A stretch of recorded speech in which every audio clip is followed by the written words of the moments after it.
नमस्कार, आप देख रहे हैं आज की खबर और मैं हूं ऋषभ सक्सेना। वक्त हो गया है न्यूज बुलेटिन का। उत्तर प्रदेश के संभल से बड़ी खबर सामने आ रही है। प्रशासन ने ध्वस्त की 2 दशक पुरानी अवैध मस्जिद। आपको बता दें, उत्तर प्रदेश के संभल से बड़ी खबर सामने आ रही है, जहां प्रशासन द्वारा 2 दशक पुरानी अवैध मस्जिद को ध्वस्त कर दिया गया है। सरकारी जमीन पर 2005 में मस्जिद बनी थी। मस्जिद कमेटी ने सुबह खुद मस्जिद तोड़ना शुरू कर दिया था। बाद में प्रशासन ने बुलडोजर से संपूर्ण ध्वस्तीकरण कर दिया। पुलिस बल और आला अधिकारी मौके पर मौजूद रहे। वहीं जमीन पर गरीब परिवारों के लिए आवासीय पट्टे अलॉट हुए थे। मस्जिद ध्वस्तीकरण के बाद गरीबों को उनका हक मिला। 20 साल बाद 20 गरीब परिवारों को उनका हक मिला है।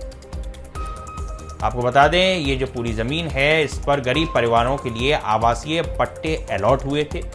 इसके बाद वहां उन गरीब परिवारों को घर मिलता, वो गरीब परिवार जमीन लेते, वहां वो अपना घर बसाते, लेकिन वहां मस्जिद बना दी गई। मस्जिद ध्वस्तीकरण के बाद गरीबों को उनका हक मिला है। 20 साल बाद 20 गरीब परिवारों को उनका हक मिला है।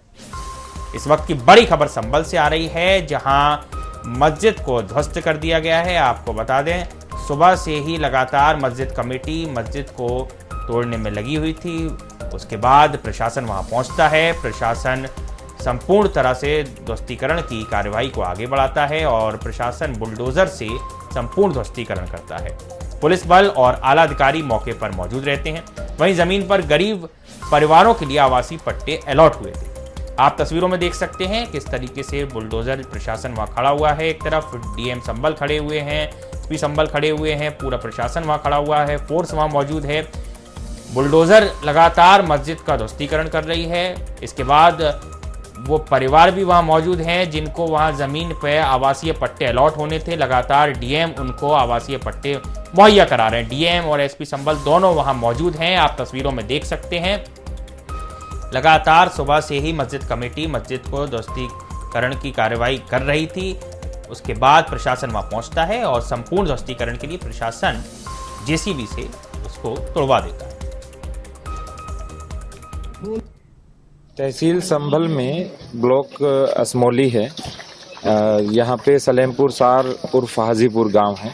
इसमें आबादी के लिए सुरक्षित भूमि थी जो निर्धन व्यक्तियों को पट्टे पर देनी थी और उसके ऊपर मस्जिद का निर्माण किया गया था, जिसको धारा 67 में तहसीलदार न्यायालय के अंदर मुकदमा चला और उसके बाद इनको नोटिस पीरियड का जो 1 महीना होता है और अपील का जो 1 महीना होता है वो भी दिया गया और उसके बाद सब लोगों ने इसको स्वयं ही ध्वस्त कर लिया और जो मलबा इत्यादि बचा है वो हमारे द्वारा यहाँ से उठवाया जा रहा है, क्लीन किया जा रहा है। और सबसे अच्छी बात ये है इसमें कि जो भूमि जिनके लिए थी उन्हीं को दी जा रही है और आज हम 20 निर्धन लोगों को जो भूमिहीन हैं उनको रहने के लिए पट्टे दे रहे हैं। सर, कब से ये मस्जिद बनाई गई थी? ये एक काफ़ी समय हो गया है जब कब्जा किया गया था, लेकिन इसे निर्धारित प्रक्रिया के अनुसार हटा दिया गया है। सर, कितनी लैंड थी टोटल अगर देखें? ये कुल 1339 वर्ग मीटर है और इसी के साथ में एक और गाटा संख्या नवीन प्रति का, जहाँ पे मदरसा और कमर्शियल दुकानें बना करके वहाँ से किराया वसूला जा रहा था, तो उसके भी ध्वस्तीकरण आदेश कर दिए गए हैं और उस पर भी अभी कार्रवाई करेंगे। सर, पहले ये खुद बनाई गई फिर स्वतः ही उसको ध्वस्त किया गया, क्या जब व्यक्ति को होता है कि मेरा एनक्रोचमेंट है, इलीगल है, ये वो स्वयं ध्वस्त कर लेता है। इसीलिए स्वयं ही इनके द्वारा ध्वस्त कर ली गई और हम मलबा जो है वहां से पूरा क्लीन करा देंगे ताकि किसी प्रकार की कोई समस्या नहीं। आप सुन रहे थे, डीएम संभल लगातार ये बता रहे थे कि मस्जिद द्वारा अवैध अतिक्रमण किया गया। उसी के साथ साथ मस्जिद का एक और अंश ऐसा भी है जो मदरसा बनाया गया है, जहां पर कॉमर्शियल दुकानें बनाई गई हैं। अभी वहां पर भी बुलडोजर चलेगा। तो पूरी एक कवायद चल रही है कि जो भी अवैध अतिक्रमण है उसको हटाया जाए और जो लोग भी पात्र हैं उनको बकायदा वो जगह मुहैया करवाई जाए। अभी 20 साल लग गए इस पूरे प्राधिकरण को इस तरीके से साफ करने में और उसके बाद उन 20 परिवारों को ये पट्टे मुहैया करवाने में, लेकिन आज उन 20 परिवारों के चेहरों पे खुशी की लहर भी देखी जा सकती है, जहां एक तरफ डीएम संभल उनको सर्टिफिकेट दे रहे हैं, उनको जमीन का पट्टा मुहैया करा रहे हैं। उन 20 परिवारों के चेहरे पे आज खुशी की एक लहर देखी जा सकती है। बड़ी खबर इस समय संभल से आ रही है, जहां आप तस्वीरों में देख सकते हैं प्रशासन द्वारा मस्जिद को हटाया जा रहा है। अवैध मस्जिद थी, मस्जिद सरकारी जमीन पर नजरुल की जगह पर बनाई गई थी। 20 साल बाद 20 गरीब परिवारों को उनका हक मिला है। आपको बता दें, प्रशासन बुलडोजर से संपूर्ण ध्वस्तीकरण कर रहा है। हालांकि मस्जिद कमेटी सुबह से ही मस्जिद तोड़ रही थी, लेकिन प्रशासन वहां पहुंचता है। प्रशासन बाद में पूरी तरह से मस्जिद को ध्वस्तीकरण की कार्यवाही आगे बढ़ाता है। प्रशासन ने ध्वस्त की 2 दशक पुरानी अवैध मस्जिद। आपको बता दें, 2005 में ये जमीन पर मस्जिद बनी थी। हालांकि इस जमीन का उपयोग सरकारी जमीन है। इसमें पट्टे जो थे वो उन लोगों को मिलने थे जो बेघर हैं, बेसहारा हैं, जिनके पास रहने के लिए कोई छत नहीं है। उन गरीब परिवारों को ये जमीन आवंटित होनी थी। सरकारी नजरुल की जगह है, उस पर मस्जिद अवैध बना दी गई थी। सरकारी जमीन पर 2005 में मस्जिद बन गई थी। मस्जिद कमेटी ने सुबह खुद मस्जिद तोड़ना शुरू कर दिया था। जब उन्होंने देखा कि अब कोई रास्ता नहीं बचता है, तो उसके बाद मस्जिद कमेटी मस्जिद को खुद तोड़ने लग जाती है।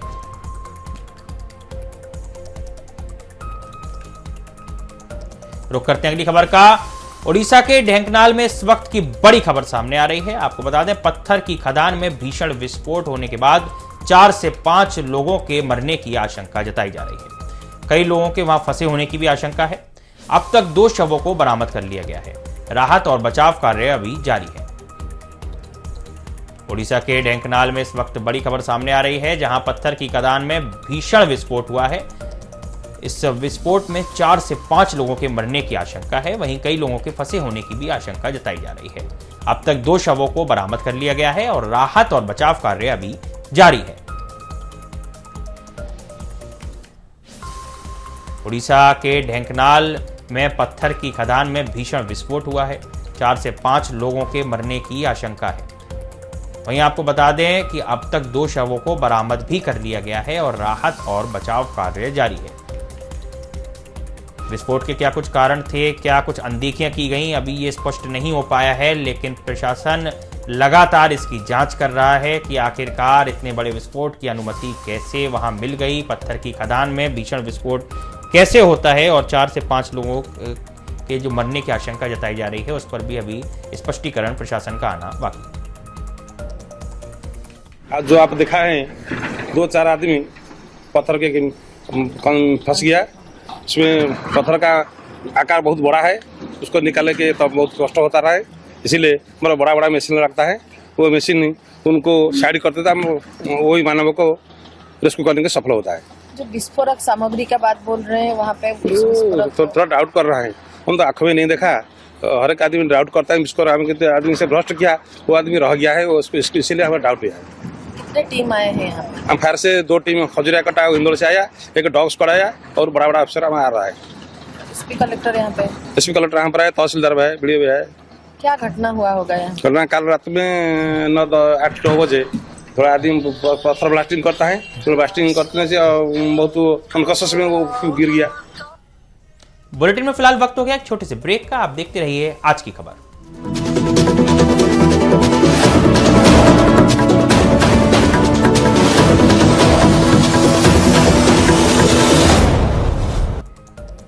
ब्रेक के बाद एक बार फिर से सभी का स्वागत है आज की खबर में। वाराणसी में 72वीं सीनियर नेशनल वॉलीबॉल चैंपियनशिप का आगाज हो गया है। प्रधानमंत्री मोदी ने वर्चुअली इसका उद्घाटन किया। प्रधानमंत्री ने कार्यक्रम में कहा कि काशी बड़े आयोजन के लिए तैयार हो रही है। इसके साथ ही उन्होंने कहा कि स्वच्छता से डिजिटल पेमेंट तक, एक पेड़ मां के नाम से लेकर विकसित भारत के अभियान तक हम इसलिए प्रगति कर रहे हैं क्योंकि देश का हर एक व्यक्ति इंडिया फर्स्ट की भावना से काम कर रहा है। वहीं मुख्यमंत्री योगी आदित्यनाथ ने कहा कि पिछले 11.5 सालों में एक नई खेल संस्कृति को देश के अंदर पनपते हुए देखा गया है। प्रधानमंत्री मोदी ने 2014 में खेलो इंडिया खेलों के माध्यम से प्रत्येक भारतीय के मन में खेल के प्रति सम्मान पैदा किया। अब खेल समय बर्बादी का नहीं, जीवन के स्वर्गीय विकास का एक महत्वपूर्ण हिस्सा है। वाराणसी में मुख्यमंत्री योगी आदित्यनाथ वाराणसी में 72वीं सीनियर नेशनल वॉलीबॉल चैंपियनशिप के आगाज के दौरान बोल रहे थे। वहीं आपको बता दें, प्रधानमंत्री मोदी ने वर्चुअली इसका उद्घाटन किया। प्रधानमंत्री ने कार्यक्रम में कहा कि काशी बड़े आयोजन के लिए तैयार हो रही है।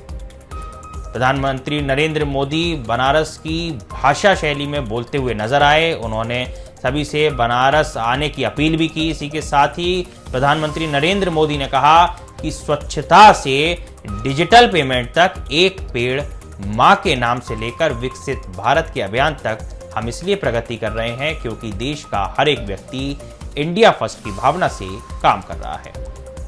वहीं मुख्यमंत्री योगी आदित्यनाथ ने कहा कि पिछले 11.5 साल में एक नई खेल संस्कृति को देश के अंदर पनपते हुए देखा गया है। प्रधानमंत्री नरेंद्र मोदी ने 2014 में खेलो इंडिया खेलों के माध्यम से प्रत्येक भारतीय के मन में खेल के प्रति सम्मान पैदा किया। अब खेल समय बर्बादी का नहीं बल्कि जीवन के सर्वांगीण विकास का एक महत्वपूर्ण हिस्सा है।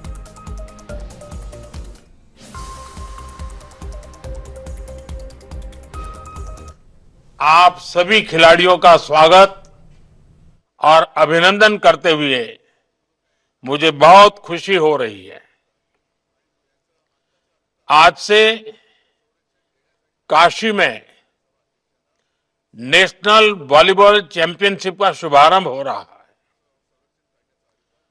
आप सभी खिलाड़ी बहुत कड़ी मेहनत के बाद इस नेशनल टूर्नामेंट तक पहुंचे हैं। आपने जो मेहनत की है, आने वाले दिनों में काशी के मैदान पर उसकी परीक्षा होगी। वैसे मुझे बताया गया है कि देश के 28 राज्यों की टीमें यहां जुटी है, यानी आप सब एक भारत श्रेष्ठ भारत की बहुत सुंदर तस्वीर भी प्रस्तुत कर रहे हैं। मैं चैंपियनशिप में हिस्सा ले रहे सभी खिलाड़ियों को बहुत बहुत शुभकामनाएं देता हूं। आज गांव से लेकर के शहर तक, ग्रामीण स्तर से लेकर के राष्ट्रीय स्तर तक की प्रतियोगिताएं अब एक आम नागरिक के लिए देखते हुए बन रही हैं और उसी क्रम में 43 वर्षों के बाद यह senior national volleyball championship Uttar Pradesh के अंदर वाराणसी नगर निगम के द्वारा इसका प्रायोजक बनकर के इसे आयोजित किया जा रहा है। बढ़ते हैं अगली खबर की ओर। वेनेजुएला पर हमले के बाद बड़ी हलचल देखने को मिली है। आपको बता दें, अमेरिका ने रात में वेनेजुएला पर हमला कर दिया था, जिसके बाद अमेरिका ने वेनेजुएला के प्रधानमंत्री को वहां से उठा लिया और अमेरिका तलब कर लिया। यूएन सुरक्षा परिषद की अब बैठक होगी। इस पर कोलंबिया के आग्रह पर बैठक बुलाई गई है। वहीं रॉड्रिग्स वेनेजुएला की अंतरिम राष्ट्रपति बनी है। आपको बता दें, वेनेजुएला पर हमले के बाद बड़ी हलचल देखने को मिली है। यूएन सुरक्षा परिषद की बैठक होगी। कोलंबिया के आग्रह पर यूएन सुरक्षा परिषद की बैठक बुलाई गई है। वहीं रॉड्रिग्स वेनेजुएला को अंतरिम राष्ट्रपति बनी है वेनेजुएला की। वेनेजुएला पर हमले के बाद बड़ी हलचल देखने को मिल रही है। एक तरफ डोनाल्ड ट्रंप वेनेजुएला के हुक्मरानों से काफी नाराज नजर आए।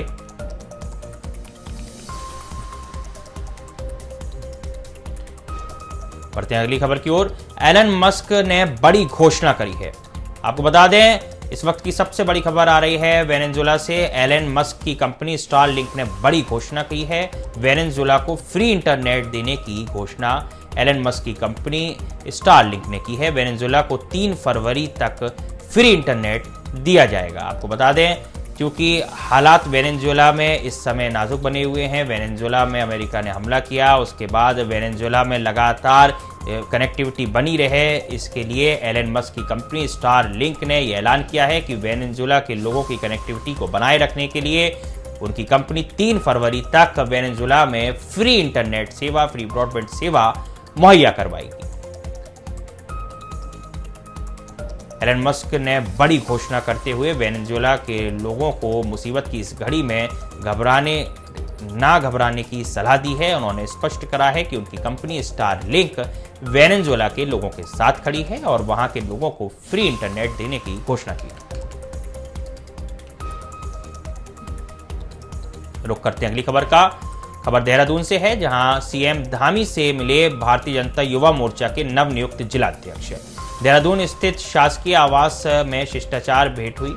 मुख्यमंत्री धामी ने जिलाध्यक्षों को बधाई दी और शुभकामनाएं प्रेषित की। वहीं भाजपा युवा मोर्चा संगठन की वैचारिक शक्ति और मजबूती के आधार है, ये पुष्कर सिंह धामी ने कहा। वहीं युवाओं की भूमिका राष्ट्र निर्माण और जनहित के कार्यों में भी निर्णायक है। वहीं पुष्कर सिंह धामी कह रहे हैं कि संगठन को जमीनी स्तर पर सशक्त करने पर जोर दिया जाएगा। मुख्यमंत्री का विश्वास, युवा पदाधिकारी देंगे संगठन और प्रदेश को नई ऊर्जा।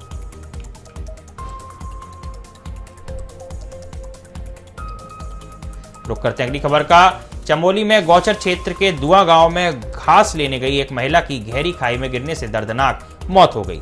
बताया जा रहा है कि महिला रोज की तरह जंगल की ओर घास लेने गई थी। इस दौरान पैर फिसलने से वह गहरी खाई में जा गिरी। काफी देर तक घर नहीं लौटने पर परिजनों ने खोजबीन शुरू की, जिसके बाद घटना की जानकारी प्रशासन को दी गई। सूचना मिलने पर एसडीआरएफ की टीम मौके पर पहुंची और कड़ी मशक्कत के बाद खाई से महिला का शव बरामद किया गया। फिलहाल शव को खाई से निकालकर पोस्टमार्टम के लिए भेज दिया गया है।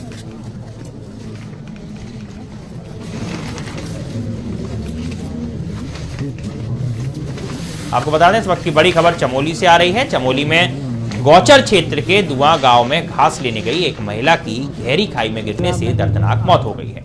बताया जा रहा है कि महिला रोज की तरह जंगल की ओर घास लेने गई थी। इस दौरान पैर फिसलने से वह गहरी खाई में जा गिरी। काफी देर तक नहीं लौटने पर परिजनों ने खोजबीन शुरू की, जिसके बाद घटना की जानकारी प्रशासन को दी गई। सूचना मिलने पर एसडीआरएफ की टीम मौके पर पहुंची और कड़ी मशक्कत के बाद खाई से महिला का शव बरामद किया गया। फिलहाल शव को खाई से निकालकर पोस्टमार्टम के लिए भेज दिया गया है।